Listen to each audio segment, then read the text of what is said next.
était comme, je dis, wow, il est jeune, la future vedette, il est comme, il a monté sur le stage.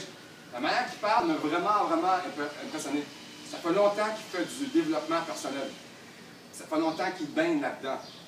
Puis juste, quand tu l'entends parler, tout est logique, qu'est-ce qu'il dit. C'est comme, écoutez, à 18 ans, je te dis, aïe, man, un gars de 18 ans qui passe comme ça, imagine-toi à 35. Il va faire la télépathie, là. Non, mais c'est fou. Mais c'est juste ça. Pourquoi? Parce que lui, écoutez, il a mis de l'argent à son cerveau, il a fait beaucoup de travail. Quand on fait beaucoup de travail sur nous autres mêmes, c'est le meilleur investissement. Investissez dans votre cerveau et votre cerveau va remplir vos poches.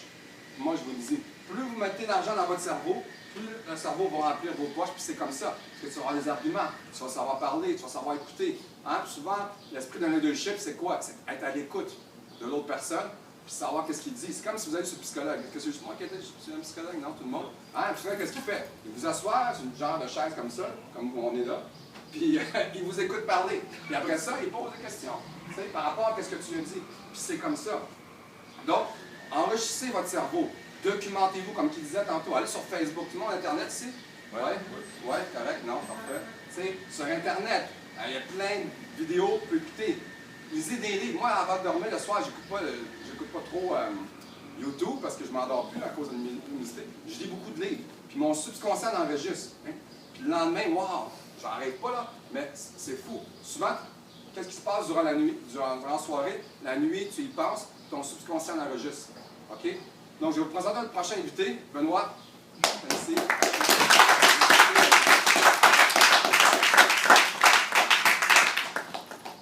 Bonjour tout le monde. Bonjour. Peut-être 10 minutes aujourd'hui, hein? 10 minutes, parfait. On va commencer à 5, mon tête juste. On parle pour la première fois, des fois ça paraît pas, mais ça prend beaucoup de courage. Je crois que les gens qui ont du succès, c'est les gens qui font des choses qui ont peur, mais qui le font pareil. Puis qui en créent une habitude, puis ils le font chaque jour. Je m'appelle Benoît Savard, j'ai 18 ans, je suis un passionné du comportement humain et de la réussite en affaires. Pour les gens qui ne connaissent pas mon histoire, c'est que il y a environ 2 ans, je n'étais pas motivé du tout à l'école. Comme des milliers de jeunes au Québec, je n'avais pas d'ambition face à l'avenir. Je pensais que je ne pourrais jamais réussir dans la vie parce que j'étais pas bon à l'école. Je ne sais pas si tout le monde était bon à l'école secondaire, non? Non. Donc, mes professeurs me disaient que je ne pourrais pas réussir dans la vie parce que je parlais tout le temps à tout le monde. Je faisais juste déranger. J'étais en quelque sorte hyperactif. Ce qui s'est passé, c'est qu'on m'a mis un livre entre mes mains qui s'appelle le livre Père riche, Père pauvre, le livre de Robert Kiyosaki. Il y a un livre de Robert Kiyosaki ici, mais ce n'est pas celui de Père riche, Père pauvre. C'est le premier livre qui a été l'étincelle à une grande flamme à l'intérieur de moi, si on veut.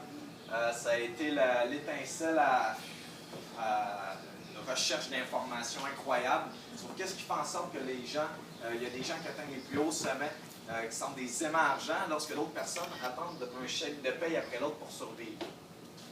Ce qui s'est passé, c'est qu'après ça, j'ai embauché des coachs. Comme j'ai dit la dernière fois, je travaillais 11 heures dans une patate, une belle province. Je travaillais 11 heures pour me payer un coach de 1 heure à 110 $ de l'heure, parce que je savais que le meilleur investissement que je pouvais faire, c'est sur moi-même. Puis aujourd'hui, je rencontre des gens extraordinaires, j'assiste à des conférences, je vais à des séminaires. Moi aussi, je fais Organ on Roll. Je grandis chaque jour. Je sors de ma zone de confort comme présentement. Puis c'est vraiment cool. Ce que je vais vous parler aujourd'hui, c'est de 3 clés qui ont fait une différence pour moi. Je ne veux rien vous apprendre de nouveau. Vous avez sûrement toutes plus d'expérience que moi. Vous avez sûrement plus de choses que moi. Mais je vais vous dire des choses qui ont fait une différence dans ma propre vie et qui pourraient peut-être faire une différence dans la vie de gens que vous connaissez ou d'autres jeunes qui n'ont pas cette flamme-là ou qui l'ont peut-être perdue sous la routine et la frustration.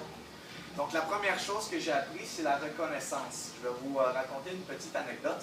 J'étais en option plein air au secondaire et on avait été dans le fjord du Saguenay. Je ne sais pas s'il y a des gens qui savent c'est où. Le fjord du Saguenay, en fait, il y a des belles grosses montagnes.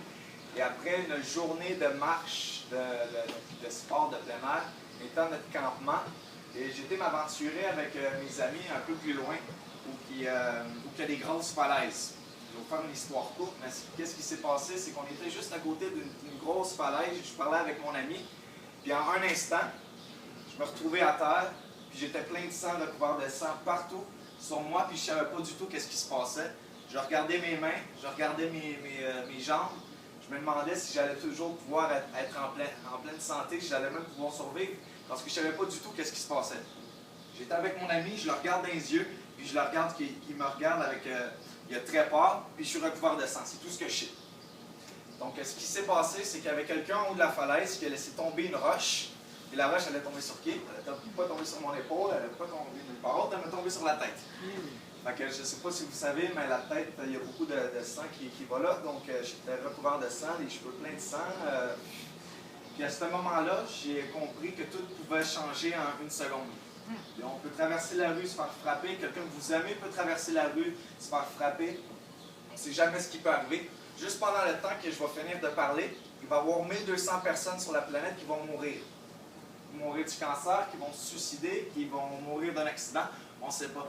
Ça fait juste réaliser qu'on ne sait pas si on va être là demain, on ne sait pas qu'est-ce qui va se passer, mais d'apprécier le moment présent, de voir de sa vie comme une aventure, de voir que des fois on vit sous la sécurité, on veut pas qu'il se passe rien dans notre vie, on a peur de ce qui va se passer, parce qu'on a peur de ce qui pourrait arriver, on a tout le temps peur en fait. Mais si on vit notre vie comme une aventure, on part en voyage, on fait des choses qu'on n'aurait jamais faites, pour obtenir des résultats qu'on n'a jamais obtenus, c'est là qu'on commence à grandir personnellement.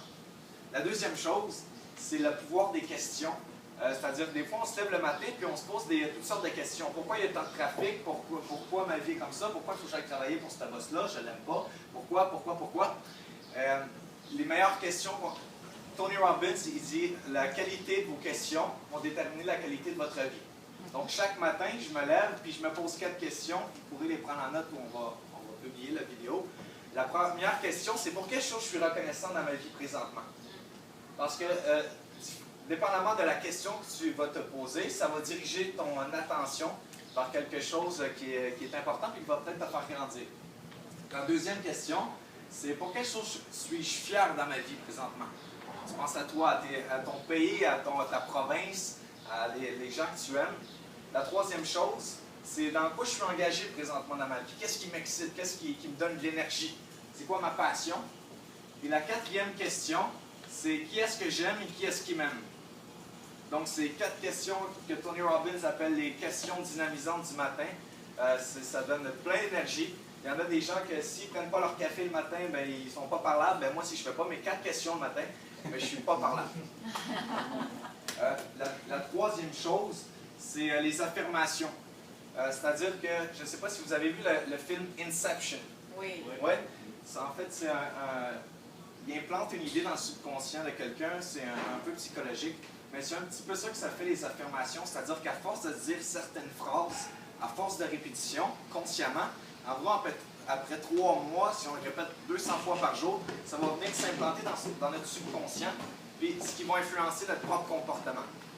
Donc, c'est ce que je fais chaque matin aussi. Je m'implante des affirmations, des phrases pour pouvoir influencer mon comportement. Une phrase qui m'a beaucoup aidé, que vous pouvez utiliser pour ne plus avoir peur de ce que les gens vont penser, plus avoir peur de parler en avant. Je me suis dit, du moment que tu es une bonne personne, et que tu es là pour faire une différence, tu es là pour aider les gens, il n'y a rien qui peut t'arrêter. Parce que si je parle en avant présentement, puis que je me plante, puis que je bégaye, puis qu'il se passe n'importe quoi, si tu sais pourquoi tu es là, tu sais que tu es là pour aider les gens, tu as ta vision. Peut-être qu'il ne se passe rien présentement, mais que tu as ta vision, que plus tard, c'est pour faire avancer les choses, c'est pour aider les gens. Dans la gratitude, tu ne peux pas avoir peur. Et finalement, j'ai créé le mouvement LPG, qui s'appelle le Mouvement des leaders de la prochaine génération. L'objectif, la mission, c'est de permettre au plus grand nombre de jeunes en mon possible d'apprendre la mentalité des plus grands, être influencé par des gagnants. Être influencé par des gagnants, ça peut être au travers d'une conférence que vous allez voir sur YouTube, des articles sur mon blog, benoitsavard.ca, ou juste des conférences comme ça, juste s'entourer de gagnants. C'est la mission, et apprendre aux gens à commencer à croire en leurs rêves. Parce que des fois, quand on est jeune, si vous aviez 7 ans, puis on vous demandait c'était quoi votre rêve, qu'est-ce que vous disiez? C'est je vais avoir le même char que Batman, je vais avoir un château plus tard. Puis après ça, qu'est-ce qui s'est passé? C'est qu'on a commencé à vous mettre des croyances limitatives. Ah ben finalement, je vais avoir une Civic 2006. Pourquoi? Parce qu'on pense que c'est impossible. C'est ce qui s'est passé, c'est ça mon projet. Si vous connaissez d'autres